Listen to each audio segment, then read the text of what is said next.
Bonjour, bienvenue. Je vais faire ma malpolie, je vais me présenter la première, Isabelle Granger, à la Chambre de commerce et d'industrie.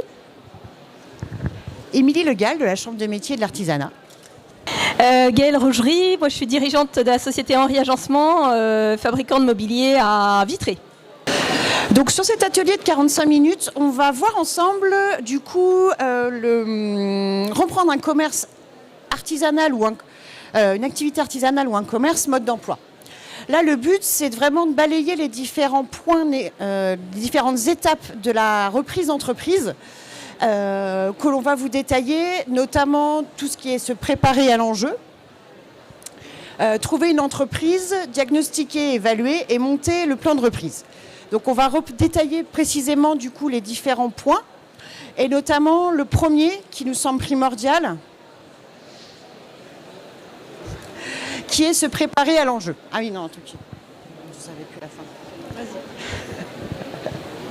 Vas-y. Avant de repartir sur se préparer à l'enjeu, donc là, on a vu les 4 premières, se préparer à l'enjeu, trouver une entreprise, diagnostiquer, monter le plan de reprise, négocier la reprise, financer le plan de reprise, conclure la reprise et devenir nouveau dirigeant. Au-delà des 7 étapes qu'on va vous développer tout à l'heure, cette slide-là, on vous a mis les petites flèches. Les petites flèches, il faut bien avoir conscience aussi que la reprise d'entreprise, il faut aussi se préparer à éventuellement repartir de zéro. Parce qu'il y a forcément peut-être une des étapes qui ne va pas aller, parce que ce n'est pas la bonne entreprise, parce que plus vous allez échanger, diagnostiquer et monter le plan de reprise, plus il y a un risque qu'on va pouvoir après remonter.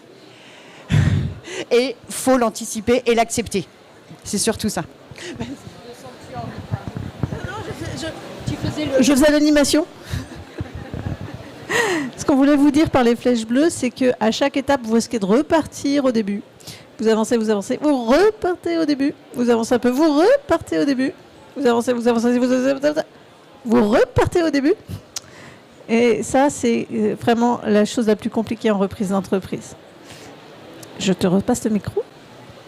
Mais ce qu'il faut retenir aussi, si on repart du début, rien n'est jamais, on va dire, rien n'est jamais perdu. C'est-à-dire ce que vous aviez fait sur la première, du coup, vous pouvez déjà la faire peut-être plus rapidement sur la deuxième et à chaque fois, du coup, continuer. Et que si c'était pas la bonne, c'était pas la bonne. Ça ne devait pas se faire. Donc, du coup, on peut repartir à zéro. Donc là, on va redétailler les différentes feuilles de route. Et la première étape qu'on a mis en avant, c'est se préparer à l'enjeu. Donc là, on n'est pas vraiment déjà dans la recherche d'une entreprise, on est plutôt sur la définition d'un projet personnel. Notamment, définir son projet d'un point de vue professionnel et personnel. Donc c'est bien mettre en avant du coup ses envies, ses contraintes par rapport justement à ce futur projet de reprise. Avoir les contraintes de sa vie personnelle et professionnelle. Notamment, il faut avoir en tête que l'entreprise idéale n'existe pas, sinon ça se saurait. Et que du coup, définir ses envies permet quand même de structurer et avoir une certaine méthodologie de recherche derrière. On vous a mis aussi les contraintes parce qu'en fonction des activités que vous allez cibler, il se peut qu'il y ait des contraintes réglementaires derrière, puisque du coup, certaines activités, donc moi je vais partir plus du secteur artisanal, mais il en existe dans d'autres secteurs, il nécessite d'avoir soit un diplôme, qui est minimum CAP, soit 3 ans d'expérience. Ça va être le cas notamment tous les métiers du bâtiment, métiers alimentaires classiques, et certaines activités comme là aussi l'esthétique, la coiffure, maréchal ferrant, réglementaire, etc.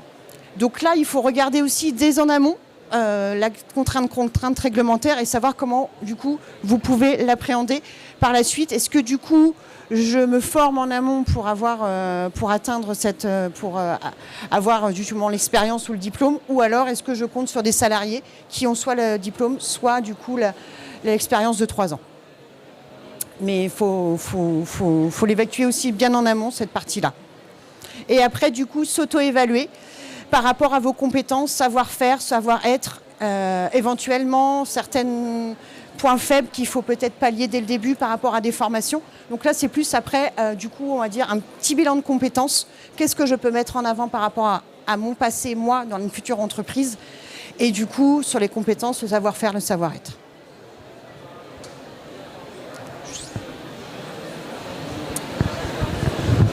Oui, eh bien, pour... On va le faire en mode interview, parce que je sens qu'on est un petit peu stressé. Alors, tu as eu 2 vies déjà professionnelles, on va le dire. Tu as d'abord été à ton compte dans l'assurance. Et ensuite, on s'est connus au moment d'un projet de reprise d'entreprise. Après avoir vendu l'assurance, tu as envie de changer de métier. Et donc, vous avez vu le nom de son entreprise. On n'est plus du tout dans l'assurance. Et quelle est donc ta réflexion quand tu as dit « je ne veux plus faire de l'assurance, j'ai envie de faire autre chose », quelles sont les questions que tu t'es posées pour ce projet de reprise qui était complètement autre chose? Alors déjà, ce que je voulais continuer, c'était... moi, je me considérais comme une entrepreneur, en fait, avec mes agences d'assurance. Par contre, je me trouvais un petit peu à l'étroit, en fait, soit par rapport au cadre réglementaire, soit par rapport au cadre dans lequel j'exerçais. Et donc, j'avais envie d'aller plus loin dans l'entrepreneuriat, et de sortir du service pur, également.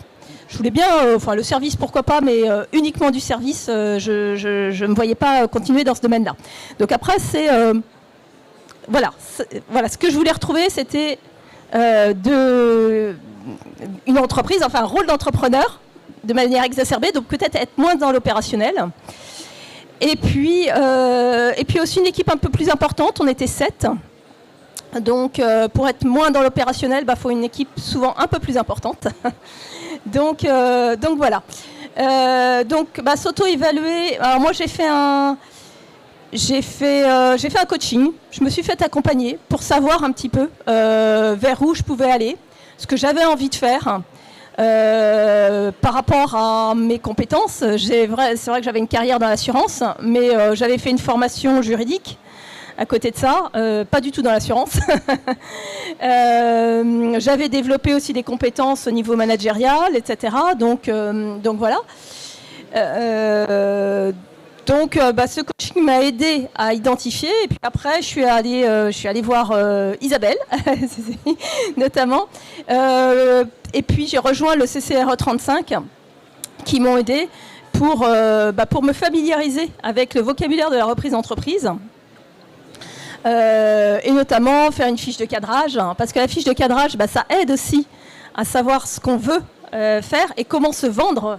C'est là où c'est intéressant aussi de savoir qu'est-ce qu'on peut mettre en avant, en savoir-faire, en savoir-être, et puis vers quel secteur on veut aller, en étant suffisamment précis et pas trop.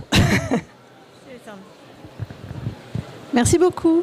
Alors on va enchaîner avec l'étape suivante. Tout est tombé.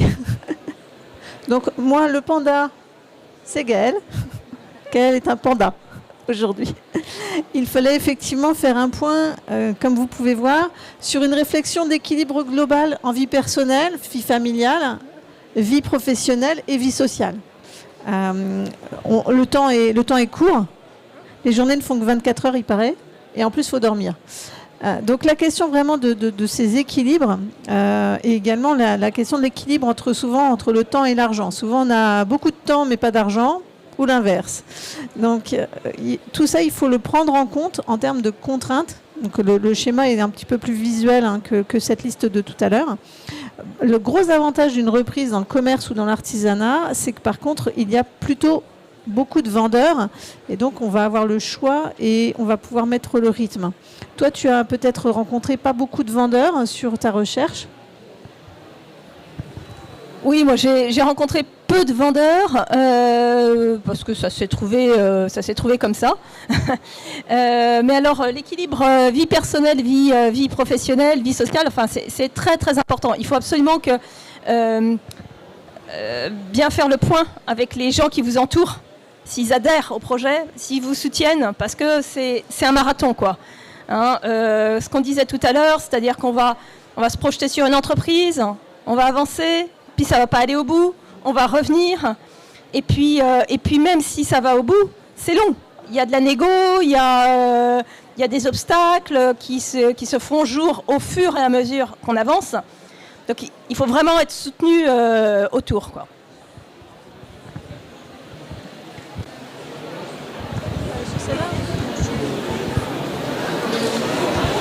Donc du coup, après avoir fait son point, on va dire, sur soi-même, sur ses compétences, voilà. Là, on est plus sur, du coup, sur la feuille de projet, c'est ça que tu parlais tout à l'heure ? La fiche de cadrage. Fiche de cadrage, donc, ça permet de définir vraiment les caractéristiques de l'entreprise recherchée. Donc, on part premièrement sur la zone. Est-ce que vous voulez... On parlera de zone de chalandise pour les commerces. On parlera plutôt zone de chalandise ou emplacement. On parlera plutôt de zone d'intervention pour tout ce qui est activités qui n'ont pas de local. Et du coup, la zone géographique recherchée. Alors souvent, j'ai des repreneurs qui me disent « je cherche Ille-et-Vilaine ». Mais par rapport, après en creusant, par rapport à leur lieu d'habitation, on va privilégier, ou leur réseau, on va privilégier peut-être plusieurs zones, essayer de restreindre et peut-être après élargir en fonction en fait, de la recherche. Donc la zone géographique, est-ce que du coup, il y a un nombre de salariés idéal par rapport à votre recherche, en fonction de ce que vous souhaitez l'activité ou secteur d'activité, ou avoir une idée précise. C'est sûr, si j'ai un métier dans les mains, je suis boulanger, je vais peut-être rechercher du coup une boulangerie. Donc déjà, c'est clair. Mais après, c'est d'aller plus loin. Et où je veux cette boulangerie ? Est-ce qu'il y a des salariés ? Est-ce que c'est un projet couple ? Voilà, c'est aller dans plutôt de cette définition-là, où je veux une boulangerie un peu plus structurée, où il y a déjà des salariés qui va me permettre peut-être, moi aussi, d'avoir mon équilibre vie professionnelle et vie, et vie familiale. Après, l'autre question aussi à s'interroger, je pense en amont, qu'est-ce que je rachète ? Est-ce que je rachète un fonds ? Est-ce que je mets aussi les murs ou pas directement dans mon projet de reprise ? Sachant que déjà, en fonction de l'entreprise que vous ciblez, il y aura une valorisation du fonds ou des parts qui sera déjà là. Et si on rajoute les murs, donc l'immobilier, du coup, moi je mettrai attention à l'engagement financier derrière. C'est tout à fait possible ça se passe en 2 étapes. On rachète d'abord l'entreprise, donc le fonds ou les parts sociales. On fera la distinction tout à l'heure. Et après, du coup, on s'engage, par exemple, dans 3 ans, 5 ans, à racheter les murs. Ça permet d'équilibrer un petit peu d'un point de vue financier. Donc ça, c'est sur, on va dire, les principales caractéristiques, sachant que ces caractéristiques peuvent bouger au fur et à mesure de vos recherches. C'est pas mouvant. Mais il faut quand même une base pour pouvoir après commencer à rechercher derrière. Et justement, une fois qu'on a un peu notre idée en tête, comment ça se passe ? Comment je trouve ? On a différents types de marchés. On va dire le marché officiel, tout ce qui est public, de type bourse opportunité. Il y a différents sites internet, Entreprendre en Bretagne, Transentreprise, enfin voilà. On va dire tout ce qui est marché officiel, public. Et le marché confidentiel, parce qu'on sait beaucoup aussi que les plus belles pépites fonctionnent par réseau. On est plutôt sur le réseau géré par des intermédiaires. Souvent les cédants veulent vendre, mais ne veulent pas trop dire qu'ils vendent. C'est ça aussi la difficulté de trouver. D'où bien aussi, on va dire que ça rejoint un peu les réseaux cachés, réseaux professionnels, réseaux personnels, qui permettent aussi de rechercher l'entreprise idéale, où on a l'approche directe. Une approche directe, je cherche quoi ? Une entreprise de plomberie sur un secteur bien défini. Je peux me renseigner sur Internet sur les différentes entreprises qui existent sur le territoire. Et j'ai les âges des dirigeants et j'appelle tous ceux qui ont 55, 57 ans, savoir s'ils sont vendeurs ou pas. Donc on est plus là en approche directe, différents trucs. Par rapport à votre recherche, si je comprends bien, c'était plus l'accompagnement par un intermédiaire. Et vous me parliez tout à l'heure de tiers de confiance. Oui, alors moi, l'affaire s'est passée avec un intermédiaire, un cabinet de transaction, en fait. Mais il faut absolument pas négliger tout ce qui est réseau. Parce qu'en effet, c'est un iceberg, le marché de la reprise. Il y a la petite partie émergée, puis il y a la grosse partie immergée. Et on le comprend facilement. Moi, j'ai été cédante également. Voilà, on n'a pas forcément trop envie de mettre surtout quand on n'est pas à l'âge normalement prévu pour vendre, on n'a pas forcément envie de parler de la vente de son entreprise, quoi, vis-à-vis de ses salariés, vis-à-vis d'un certain nombre de clients, etc. Donc en fait, moi je m'étais fixé un objectif, en fait, hein. C'était d'avoir un contact par jour au téléphone d'une personne qui avait cédé ou d'une personne qui avait repris. Et en fait, ce contact-là m'a amené à peu près 3 contacts. Alors, je me suis vite fait un peu déborder, mais c'est les meilleures choses. Parce qu'en fait, un repreneur, eh ben, il va vous donner plein de conseils, il va vous dire, tiens, j'ai travaillé avec tel cabinet de transaction, tiens, il y a un tel. Donc vraiment, c'est quelque chose d'important. Et donc, vous avez eu la petite ligne en dessous, il faut absolument signer des engagements de confidentialité pour justement créer tout de suite le lien de confiance entre l'acheteur et le vendeur. Parce que tout le monde est stressé. L'acheteur est en train de miser l'épargne de sa vie, il est en train de risquer son engagement familial parce que être salarié et être patron, c'est plus du tout la même charge de travail ni la charge mentale. Donc au quotidien, ça va être compliqué pour le conjoint, la conjointe, les enfants, etc. Parce que quand on est salarié, le vendredi soir, on ferme la boutique, on ne pense pas à sa boîte pendant le week-end. Quand on est patron, la boîte, on y pense le samedi, le dimanche, le lundi, tous les jours de la semaine. Non ? Oui, c'est tout le temps. Tout le temps. Donc, votre positionnement, il est très différent. Il faut absolument que toute la famille soit engagée dans le processus. Et donc, l'engagement de confidentialité va permettre de créer une relation de confiance entre vendeur et acheteur. Donc, vous y voyez, votre vie familiale, vous y misez votre épargne. Mais le cédant, lui, il a l'inquiétude que vous le fassiez savoir à n'importe qui. Et donc, lui aussi, il est dans le stress. Tu en parlais très bien, en tant que vendeuse. Donc, attention à ça. L'engagement de confidentialité permet de dire, voilà, on est entre nous, ça ne sortira pas. Et on peut discuter franchement. J'enchaîne. Donc, quand on a parlé avec ce dirigeant vendeur, on va diagnostiquer et évaluer. Quand on parle de diagnostic et d'évaluation, tout le monde pense bilan, à décortiquer les bilans, savoir la rentabilité de l'entreprise. Alors oui, bien sûr, le diagnostic financier est important, mais pas que. Ce qu'il y a, c'est quand on est une cible, c'est est-ce qu'on a de la concurrence ? Est-ce qu'on a de la clientèle ? Est-ce qu'on dépend de nos fournisseurs ? Tous les interlocuteurs de l'entreprise, quel est notre rapport de force avec eux ? Est-ce qu'on est juste des passe-plats ou est-ce qu'on peut prendre des décisions stratégiques ? Ou est-ce qu'on peut diversifier nos clients ? Est-ce qu'on peut diversifier nos fournisseurs ? Est-ce qu'on dépend de nos salariés ou est-ce qu'ils sont suffisamment nombreux pour qu'éventuellement, s'il y en a un qui part, est-ce qu'on est dans la mouise ou pas ? Toutes ces questions-là sont aussi importantes que la rentabilité en tant que telle. La rentabilité du bilan de l'année dernière, c'est ce que ça a rapporté aux prédécesseurs. Ça ne veut pas du tout dire que vous, ça va vous rapporter autant. Donc voilà un petit peu ce qu'on voulait dire par ce petit schéma. Émilie, veux-tu rajouter quelque chose ? Non, c'est vrai que tu as raison. Et au-delà de l'aspect financier de rentabilité, moi je pense aussi c'est tout le diagnostic interne. Comment fonctionne l'entreprise que vous allez reprendre ? Qui fait quoi dans l'entreprise ? Est-ce qu'il y a un turnover de salariés ? Enfin voilà, est-ce qu'il y a on va dire, j'appelle ça une pièce maîtresse, un homme clé. L'homme clé, s'il part, qu'est-ce qui se passe ? S'il avait la qualification, moi je ne l'ai pas, comment on fait ? Enfin voilà, c'est vraiment... et voir après... Donc ça, c'est le diagnostic. Et essayez déjà de vous projeter, vous, savoir comment vous allez organiser les choses. Bon, on verra ça sur le prochain slide. C'est comment je prends en main l'entreprise que je viens de reprendre. Est-ce que j'y vais en douceur ? Est-ce que je change toutes les habitudes de tout le monde au risque que tout le monde parte ? Enfin voilà, c'est déjà imaginer comment je me sentirais dans l'entreprise vis-à-vis de ce diagnostic. Par rapport à ça, je dirais aussi, attention aussi aux tarifs du cédant, notamment dans les commerces. Il se peut que si le cédant est trop bas en tarif, est-ce que du coup, comment vous allez reprendre le commerce ?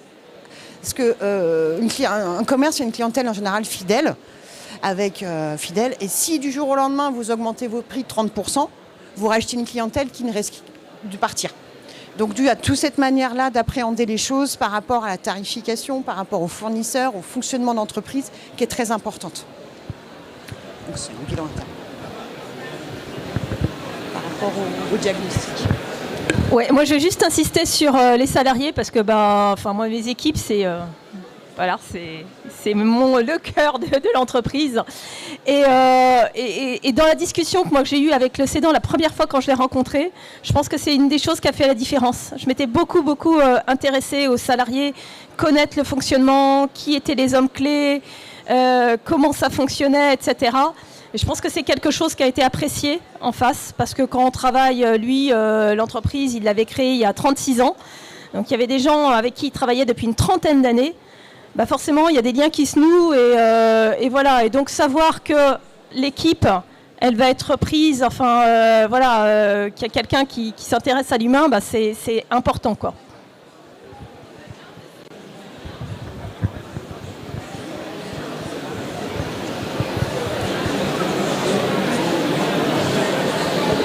Il en manque un.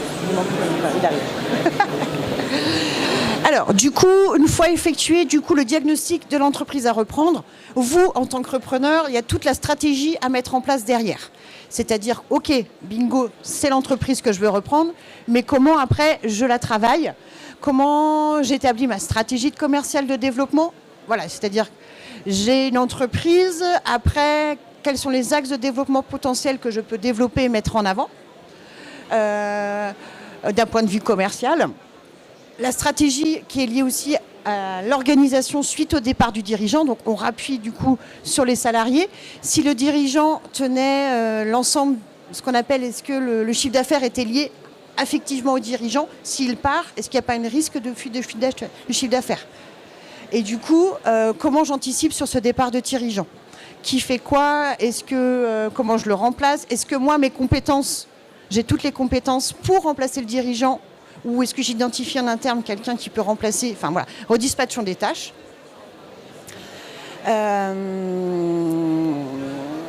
Identification des coûts cachés pour faire des économies. Là, c'est plus du coup dans l'analyse financière des comptes, savoir si du coup il n'y a pas éventuellement des contrats renégociés par exemple. Mais aussi, on peut être sur des gains plus de productivité, c'est-à-dire qu'il y a une manière de faire. Est-ce qu'il n'y a pas une autre manière d'appréhender les choses qui permettrait de gagner du temps et du coup de l'argent? C'est l'analyse du process en fait de production. Parce que du coup, et là, ça nécessite quand même de l'échange avec le cédant qui permet de revoir l'ensemble du processus existant pour vous, comment vous allez vous projeter sur le après. Et là, la fameuse choix, définition du repreneur, choix du fonds de commerce ou départ social. Alors, un rachat de fonds, c'est un rachat en fait du matériel et de la clientèle. Un rachat de part sociale, vous rachetez la société, la forme juridique, la personne morale. Donc on rachète l'ensemble de l'entreprise. C'est-à-dire aussi bien du coup que la trésorerie, on rachète l'ensemble, donc on rachète les dettes, l'actif et le passif. Donc on rachète le matériel, mais aussi bien les emprunts de l'entreprise et les chantiers qui sont en cours. Et tout ça, cette réflexion-là vous permet du coup de rédiger au final tout ce qui est le business plan de reprise, qui est aussi bien du coup toute la stratégie commerciale, l'organisation, le matériel de production et le prévisionnel financier. Si vous hésitez entre le fonds et les parts, j'aime bien l'image du bateau. Soit dans un cas, en fait, vous avez une société, un bateau, soit vous prenez les caisses une à une pour les mettre dans un nouveau bateau. En général, c'est parce qu'on a un peu de doute sur la qualité du bateau en tant que tel. Donc si vous pensez que c'est un peu rouillé, ça risque de lâcher de tous les côtés. Si par exemple il y a des conflits clients, une mauvaise réputation, des choses comme ça, c'est peut-être le moment de changer de nom. C'est peut-être le moment de ne pas aller reprendre la structuration juridique entière s'il y a un contrat qui est en procès. Donc dans ce cas-là, on prend les caisses. C'est-à-dire on prend la clientèle, on prend le matériel, on prend les équipes, on prend le bail, mais on ne prend pas le bateau. Si au contraire le bateau est nickel, on change juste le capitaine. Donc comme on change de capitaine, on va prendre les caisses, donc on va bien prendre le matériel, mais on va aussi prendre les quelques rats qui traînent à bord. Et les dettes font partie du processus, Et les petites mauvaises surprises, donc ça s'appelle la GAP, la garantie d'actifs et de passifs. C'est la prévention finalement du nombre de rats qu'il y a à bord. Donc on va tout reprendre, les caisses, les dettes, et on va juste changer le capitaine. L'avantage pour un repreneur, très concrètement, juridiquement parlant, on ne change pas de numéro sirène. Donc tous les contrats continuent. D'accord ? Donc il n'y a que les contrats où c'est vraiment lié à une personne physique, les contrats qu'on appelle intuitu personae, qui vont être à remettre en œuvre. Mais tous les autres contrats, vous continuez. Donc le bateau, il y va, il continue à voguer. Voilà. Donc toi, tu as repris le fond ou les titres ? Moi, j'ai repris les titres. Ouais, il y avait une gap solide aussi. Donc voilà, bien négocié avec l'avocat. Et puis, oh, je sais plus, je voulais dire quelque chose, mais je sais plus. Il n'y avait pas de rats ? Non, il n'y avait pas trop de rats. Non, il n'y avait pas trop de rats. La gap m'a servi parce que l'année d'après, j'ai eu un contrôle URSSAF, donc voilà, qui portait sur les 3 dernières années. Moi, ça faisait 6 mois que j'étais là, donc bon, voilà. Donc, d'où l'intérêt de bien négocier la gap. Mais non, ça allait, ça allait.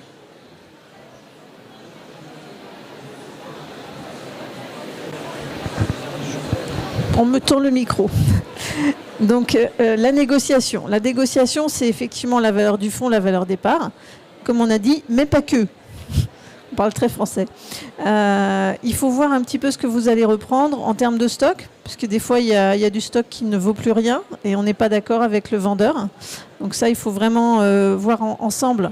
Si on reprend justement le bateau, on se met d'accord sur la taille des caisses. On peut mettre un minimum, on peut mettre un maximum, et surtout, il faut que le jour J, le jour où on devient le propriétaire, le repreneur, on fasse ce qu'on appelle un inventaire contradictoire. C'est important d'être... Alors, c'est contradictoire, ça ne veut pas dire que c'est la guerre, mais il faut dire qu'on se met d'accord. Parce que sinon, après, on va être sur des choses où on va se bagarrer d'avocat en avocat ou d'expert comptable entre experts comptables, et ça va être un bazar monstre. On va prendre l'inventaire du matériel qui est repris. Alors, quand on reprend le fonds, évidemment, quand on reprend les titres, les parts, c'est la même chose. Donc là, il n'y a pas de choses à discuter. Il faut vraiment faire une liste complète, c'est tout. Concernant la trésorerie, là, celle-là, par contre, on ne la reprend que quand on reprend les parts. Si vous reprenez le fonds de commerce, il n'y aura pas de trésorerie reprise. Vous devrez ajouter à votre matériel et à votre clientèle votre propre BFR, votre propre besoin en fonds de roulement. Donc, votre trésorerie de départ à vous, en tant que repreneur, qui sera à évaluer. Et puis, donc, ensuite, les éléments à discuter, c'est la qualité du bail. Est-ce qu'il y a un nouveau bail ? Est-ce qu'il y a un bail déjà en place et que vous maintenez, vous continuez ? Quelle est la nature de l'activité qui est précise ou imprécise, qui est marquée sur ce bail. Donc souvent, ce sont des bails dits commerciaux qu'on applique à l'artisanat et au commerce, ce qu'on appelle les bails aussi 369. Pourquoi 369 ? Parce que tous les 3 ans, 6 ans et 9 ans, le locataire peut donner son congé au propriétaire. Le propriétaire, lui, ne peut vous donner congé que tous les 9 ans. Et s'il vous donne congé au bout de 9 ans, il vous doit une indemnité d'éviction. Donc les commerçants sont assez protégés et en même temps ça paraît logique. Les commerçants et artisans ont beaucoup besoin de leur local. Donc quand on est sur un bail commercial, c'est aussi votre avantage, on est bien protégé. Donc en tant que repreneur, vous pouvez avoir un intérêt à continuer l'ancien bail. Et des fois par contre, on va vous réclamer de signer un nouveau bail. Ça se voit de chez vous au niveau de l'artisanat, les nouveaux bails ? Nouveaux baux, pardon. Oui, ça se voit et il faut faire attention en fait, parce que parfois les anciens bails, ils sont avantageux et du coup le propriétaire va profiter d'un changement justement de chef d'entreprise pour pouvoir renégocier les termes du bail. Donc attention un peu là-dessus. Et sur un bail, après il faut faire attention aux clauses. Je voulais aussi voir avec vous, qu'est-ce que j'avais pensé tout à l'heure, par rapport à l'inventaire. Lorsqu'on reprend par rapport au stock, lorsqu'on reprend un fonds de commerce, on ne reprend pas le stock. Le stock n'est pas inclus dans le prix du fonds de commerce. Il est souvent repris, mais à part. Donc, c'est vraiment après de la négociation entre le cédant et le repreneur, savoir si vous reprenez ce fameux stock ou pas, s'il n'y a pas des choses anciennes, ou si aussi, pareil que le matériel, le cédant veut peut-être garder lui un petit peu, alors le stock en général non, mais le matériel. Toujours s'entendre sur le matériel qui est repris. Peut-être que dans une entreprise, sur une petite structure, le cédant va vouloir garder un petit peu d'outillage, un petit peu un véhicule, des choses comme ça. Donc si on l'enlève, il faut bien l'enlever de la valeur du matériel. Et sur l'inventaire précis, moi j'insiste un peu, parce que j'ai eu un cas d'une boulangerie où du coup, sur la reprise, c'était une reprise de fonds. Et sur le matériel, il y avait une liste du matériel, elle était là, elle n'était pas nominative. On n'avait pas la quantité. Et le cédant, le jour J, quand ils ont eu les clés, le repreneur a eu la mauvaise surprise, il y avait une pièce de chaque. Une pièce de chaque. Donc quand on est boulanger, vous imaginez même pas le nombre de moules ou d'entremets et tout ça qu'il faut racheter. Voilà, donc c'est pour ça, inventaire précis du matériel. Et c'est pareil, si le matériel, on va dire, est soumis à réglementation par rapport à des visites, je pense à des ponts de garage, par exemple, qui doivent être vérifiés tous les ans ou tous les 2 ans, en fonction du tonnage. C'est pareil, ne jamais croire un cédant sur parole, toujours vérifier et demander bien la preuve de l'entretien des véhicules, du matériel. Oui. Et la dernière question, l'accompagnement du vendeur. C'est-à-dire, une fois signé, comment le cédant vous accompagne? Est-ce que c'est un accompagnement gratuit ou est-ce que du coup, il passe salarié? Du coup, quelles sont les modalités financières? Quelles sont les durées de l'accompagnement? Voilà, c'est vraiment ça aussi qu'il faut définir, sachant que, quoi qu'il arrive dans l'accompagnement du vendeur, il faut bien qu'il soit formalisé. Ce n'est pas du verbal. Oui, il passera quelques heures par semaine le temps de tout nous expliquer. Et j'ai eu plusieurs cas où le cédant, après le jour de la signature, il répondait plus. Donc le repreneur se retrouvait tout seul dans l'entreprise. Il faut bien formaliser les choses là-dessus.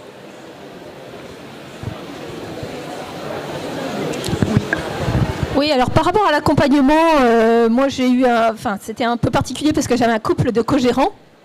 Donc lui est resté 4 mois à mi-temps, dont le mois d'août, où il n'était pas là, donc voilà. Et la co-gérante est restée 6 mois à mi-temps. Moi j'aurais tendance à dire qu'un bon accompagnement, c'est un accompagnement qui est court.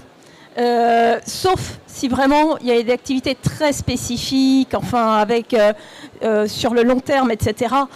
Mais vous allez vous apercevoir rapidement que le repreneur, il a envie de faire des choses, mais du coup, il y a le cédant qui est là.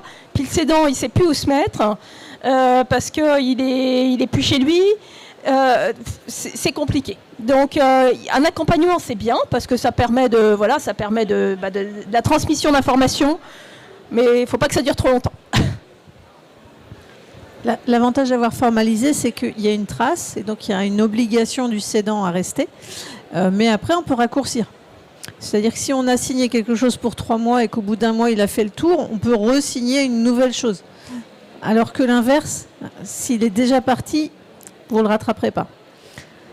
Donc c'est vous qui avez intérêt à rédiger quelque chose autour de l'accompagnement. C'est vous qui avez besoin de l'information du cédant. C'est à vous de discuter de ça et d'essayer de l'obtenir gratuitement. On va maintenant essayer de financer tout ça. Donc, on a un compromis qui est signé ou une LOI, Letter of Intent, parce que c'est trop classe en anglais.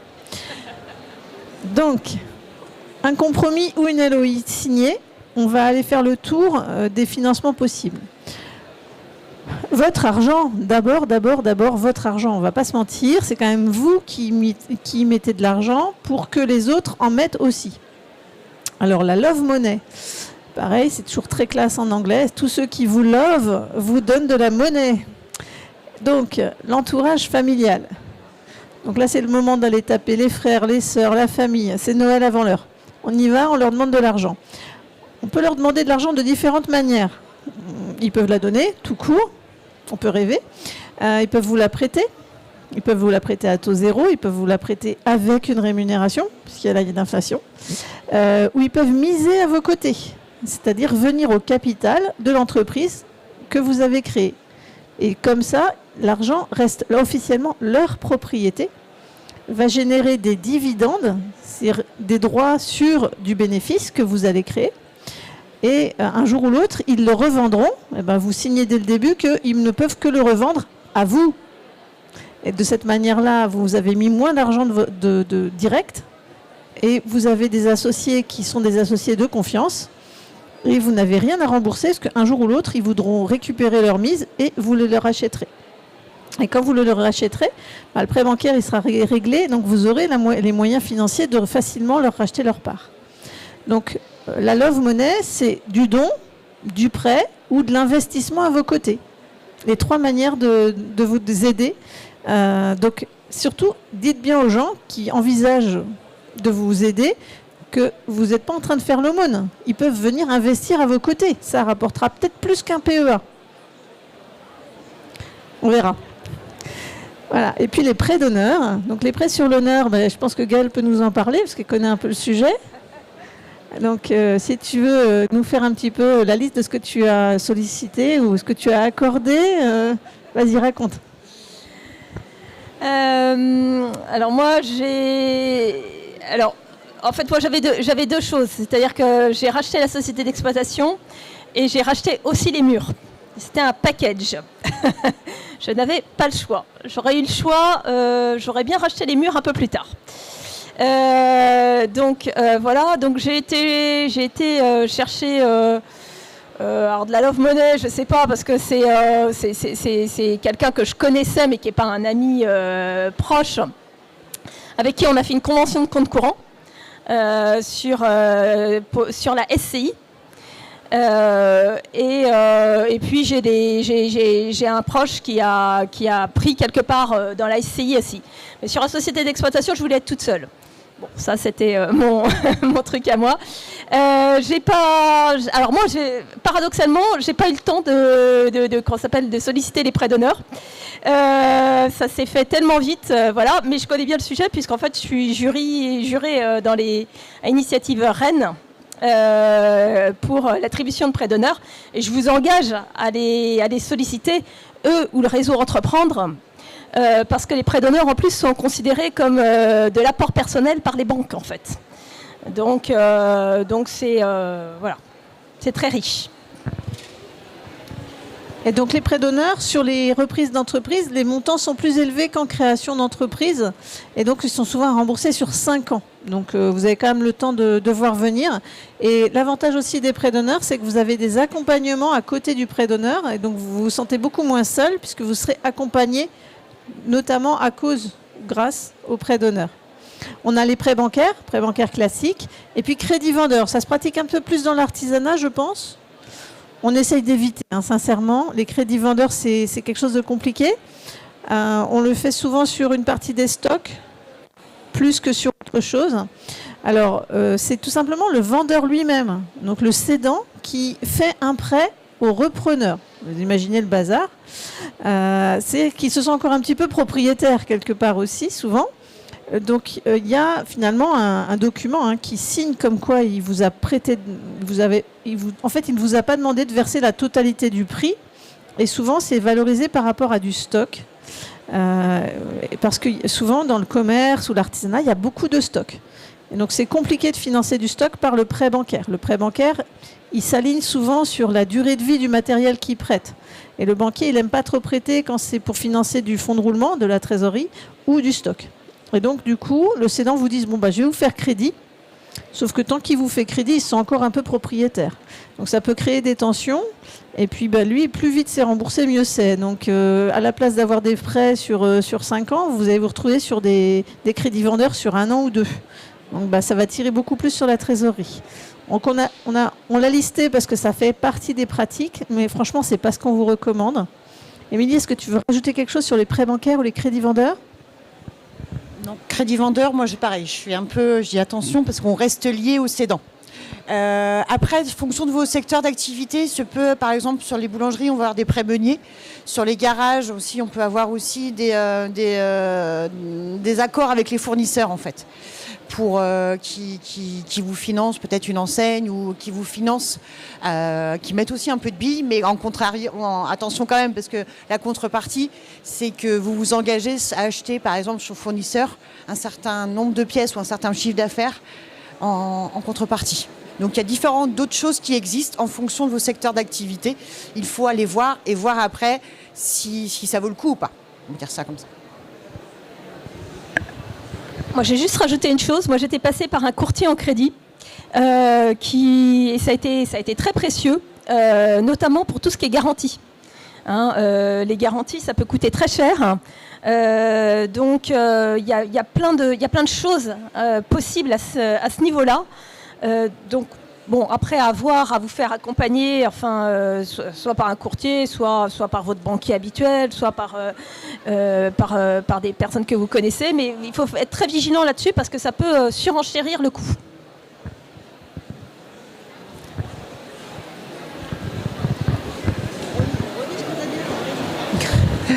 Du coup, attends, je regarde juste il y a quoi après.